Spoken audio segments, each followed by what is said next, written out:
So welcome back to the channel. This is David Cavanaugh. I'm looking at GoPro mounts for the helmet. I have an LS2 helmet, and it has some features on the front for opening and closing the vent and then releasing the locking visor. And so this is a setup I've seen elsewhere where you have the GoPro mount stuck a little bit off center here, and then you have an arm and some other fittings that convert that arm into a right angle, so I can mount the GoPro here.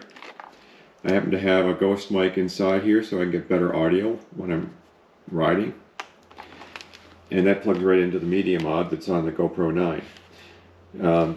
You can see this sticks out a bit on the front of the helmet, and in fact it's hard to show the GoPro because I'm using it right now, but basically it angles back a little bit so that when I'm in position on the bike, it's more or less aiming forward.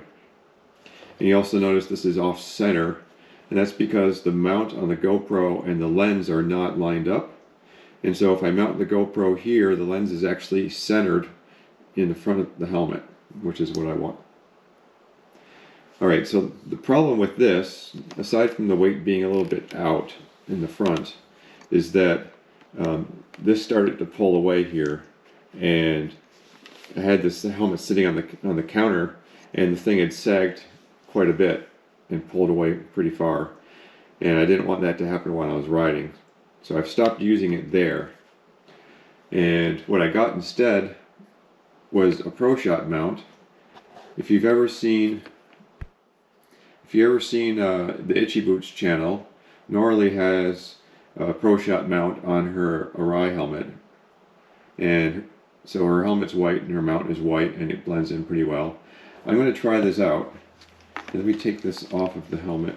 I'm trying to use my knees here because I got one hand with the GoPro in it. So you can see this would mount down here like so, and it has something that's stronger than Velcro here. I don't remember what the name for this is. It's very stiff, and there's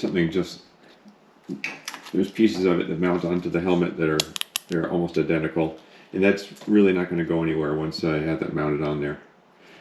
So it should just line up nicely on the bottom of the helmet, and then I don't know if I'll need to bring the GoPro out a little farther forward. We'll find out how that works out. I may actually pivot this around. There's an Allen head screw inside there I can loosen up and hopefully pivot that around. Hopefully it's just screwed, not glued.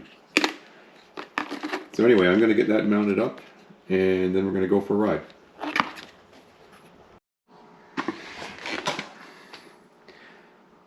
Alright, so I've got this mounted up here. I installed that sticky Velcro-y stuff onto the helmet, and it's kind of, that stiff, spiky stuff. I didn't realize that when I tested this over there, it wasn't going to wrap around as far if it was spaced out by the other piece of this material. So I didn't get it as far forward on the helmet as I could. But anyway, I got my mic wire underneath there, and that'll plug right into the GoPro, and it looks pretty good. So I got that mount flipped around 180 degrees so I can mount the GoPro there nicely, and we'll see how that works out. Time for a ride.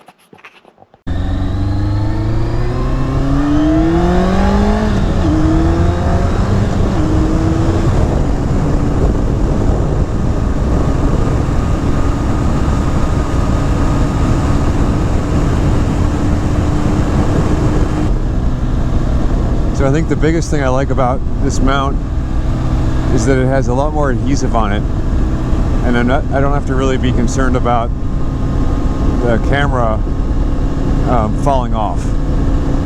And really that's concern number one. And number two, this tucks in pretty nicely. I did have to add a little extension, which I'll insert a picture of, because the GoPro itself would not tip back far enough. And I'll have to review this footage to see if it's tipped back far enough as it is. but at least that little extension gives me some added flexibility. Yeah, so thanks for watching. Hope you found this review useful. Don't forget to like and subscribe.